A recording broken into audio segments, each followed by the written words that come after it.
오케이, 됐어. 일단은 여러분들 이 내용 정리한 영상을 기본적으로 다른 학생들에게 공정하게 나눠 가져야 돼서 좀 뒷문 좀 닫아보세요.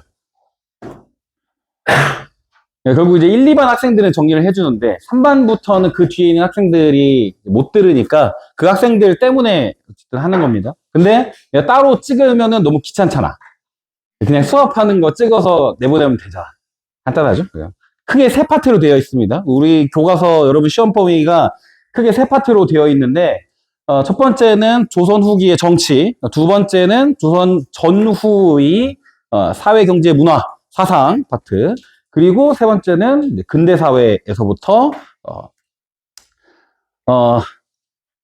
독립협회까지 여기까지 요그 내용이 큰 내동분 되어 있습니다. 그래서 10분, 15분, 20분 요 정도 각각 파트가 나눠질 거예요. 그래서 이 세 개 영상은 세 개로 나눌 거고 세 개를 각각 보고 주제별로 여러분들이 찾아서 필요한 부분을 찾아보면 됩니다.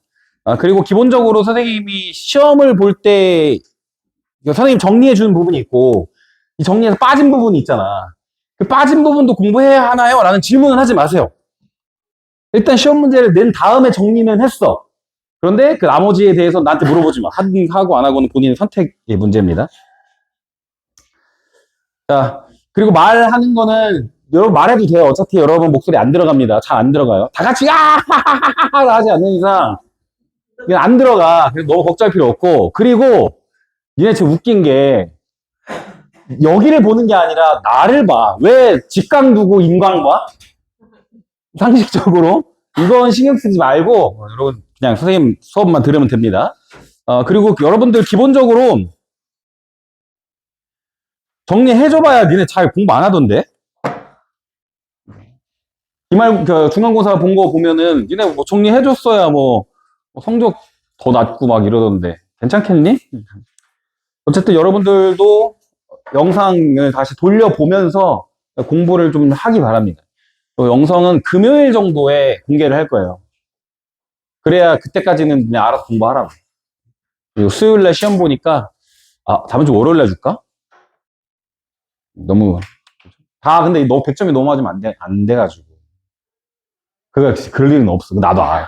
내가 똥친 막대기라는 사실을 내가 진짜 알고 있어. 내가 알았어. 깨달았어. 안 된다는 거야.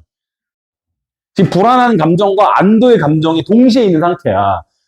많이 맞으면 어떡하지? 100점이 너무 많으면 어떡하지? 왜 불안함 요만큼과 역시 아닐 거야 이만큼이 지배적이란 말이야. 자, 그리고 가다가 중간중간에 편집은 내가 알아서 할 테니까 니네가 신경 쓰지 않아도 돼. 선생님 알아서 하겠습니다. 기말고사를 대비한 조선 후기 정치사 내용 정리를 좀 해주겠습니다. 우리가 이제 사림부터 시작을 합니다.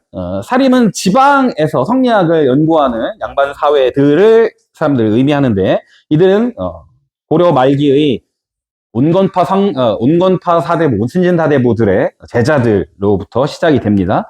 자, 이들은 이제 왕도 정치를 표방하고乡촌자치를 중요하게 여기는 이러한 성향들이 굉장히 강했어요. 지방에서 중소지주로서 살고 있다가 과거제를 통해서 중앙으로 진출하였고, 그 진출하는 과정에서 이들이 청유직이라고 불리는 3, 4 언관직으로 주로 진출하게 됩니다. 그래서 기존의 공신 세력들, 조선의 정치를 이루고 있던 기존의 종신 세력들을 훈구라고 부르고 이들을 사림이라고 이렇게 표현하기 시작합니다.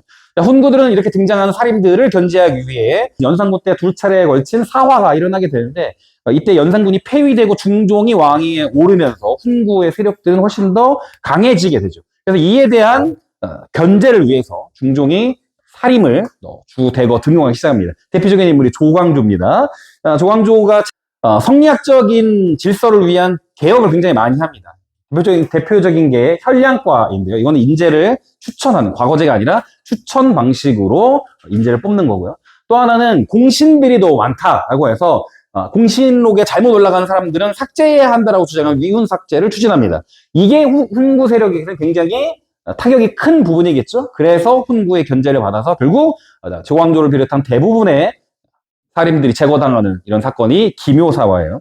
자, 이런 여러 차례의 사화를 경험했음에도 불구하고 선조 때가 되면 사림들이 중앙으로 대거 진출하기 시작을 하고 정권을 잡습니다. 자, 그런데 이 사립 내부에서 여러 가지 문제들을 해결하는 과정 속에서 서로 대립하게 되는데 대표적인 게 이조전랑 문제예요. 이조전랑.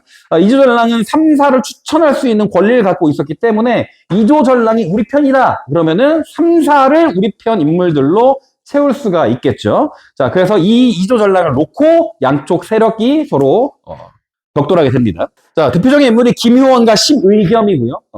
이 사람들이 결국은 동인과 서인으로 분리되는 결과를 가지고 오게 됩니다. 자, 이런 붕당 정치는 기본적으로 단순히 당을 나눠 싸우는 것이 아니라 출신 지역이나 아니면은 학설 또는 그러니까 공부하는 경향들 이런 것들 전부 다 차이가 나요. 그래서 각 지역의 선후배들에게 연락을 해서 그 당의 공론을 결정하게 되고요. 그 당의 공론에 따라서 정치를 운영하는 형태입니다. 그래서 생각보다 굉장히 고도화된 정치 구조라는 것을 알 수가 있습니다. 선조 때는 결국 그 이후에 도요토미 히데요시의 침략을 받게 되는데 이게 임진왜란입니다. 당시 임진왜란 때는 선조가 의주까지 피난을 가지만 수군과 의병의 활약으로 결국 막아내게 되죠. 도요토미 히데요시가 사망하면서 임진왜란이 끝나게 됩니다. 문제는 전쟁이 끝났기 때문에 전쟁 이후의 전후 복구가 필요한 상황이에요. 당시 왕이 된 광해군은 이 후금과 명의 싸움에서 좀 한 발자국 물러나서 중립 외교를 해야겠다라고 하는 주장을 펼치게 되죠. 그래서 명의 요청에 따라서 강홍립 장군을 보내지만 강홍립이 후금에 항복함으로써 결국 양쪽의 조건을 모두 형성하는 중립 외교를 표방합니다. 자, 그런데 이런 것들을 반대한 세력이 바로 서인 세력이에요. 이 서인들은 명나라가 나라를 다시 만들어준 은혜라고 하는 제조지은을 들어서 명과의 의리가 중요하다. 후금을 배척해야 된다라고 주장을 합니다. 그래서 결국 인조반정이 일어나 광해군을 폐위시키면서 인조를 중심으로 친명 배금 정책을 추진하게 되는 거예요. 결국 이러한 배경 때문에 결국 이 후금의 침략이 이루어지죠. 이게 정묘호란입니다. 당시 후금은 조선과 형제 관계를 맺고 돌아갑니다. 그런데 나중에 후금이 더 성장하게 되면서 청나라, 중국식 황제 국가로 변하게 되죠. 그러니까 이제 청나라에서는 조선에게 형제관계 아니라 그 이상의 군신관계를 요구합니다. 이때에 싸울 것이냐 아니면 친하게 지낼 것이냐라고 하는 주전파, 주화파가 갈라지게 되고요. 이걸 결정하지 못한 상태에서 청나라가 먼저 공격을 합니다. 이게 병자호란이에요. 결국 인조는 도망가지 못하고 남한산성에 들어갔다가 삼전도에 나와서 항복을 하는 이 삼전도의 굴욕이 이루어지기도 합니다. 자, 어쨌든 청나라에 항복을 했고요. 그 이후에 청나라의 간섭을 받으면서 결국 명나라는 멸망하고 청나라가 중국을 지배하게 됩니다. 당시 조선에서는 이 붕당이 갈수록 심해졌어요. 대표적인 상황이 바로 예송입니다. 자, 효종과 효종비가 죽었을 때 자위대비의 상국 기간을 어떻게 할 것인가 두고 서인과 남인이 서로 다른 의견을 내놓았습니다. 이때까지만 해도 중요한 것이 당시의 어떤 성리학적인 관점의 차이로 등장했죠. 자, 그런데 그 이후에 환국 때부터는 완전히 상황이 바뀝니다. 숙종 때의 환국은 한쪽 당이 다른 당에 대한 보복과 탄압이 매우 심하게 나타났고요. 결국 한 개의 당이 모든 정권을 잡는 일당 전제화가 일어나게 돼서 이것을 극복하기 위한 탕평론이 제기되기도 합니다. 그 이후에 등장한 영조와 정조가 각각 다른 탕평책을 내놓게 되죠. 영조 같은 경우는 탕평파를 만들어서 자신의 어떤 정치적인 입지를 강화하려고 했고요. 그리고 탕평비를 세우거나 탕평채라는 음식을 만드는 등의 캠페인 활동들을 진행하게 됩니다. 자, 그리고 이 살인의 근간이 되는 서원을 정리하고 또 이조전랑의 권한을 약화시킴으로써 결국 당의 어떤 그 마찰을 줄이려고 노력을 해왔습니다. 자, 그 외에도 균역법을 실시해서 당시 분포, 두필을 납부하던 걸 한 필로 줄여주는 이런 정책들도 모두 같이 동시에 진행됩니다. 자, 정조 때가 되면은 탕평책을 위해서 고른 인재 등용을 합니다. 각각의 당과 상관없이 자신에게 충성한 세력을 만들게 되는데 특히 규장각의 서자 출신들의 검서관을 대거 등용하면서 자신의 충신 세력들을 만들고요.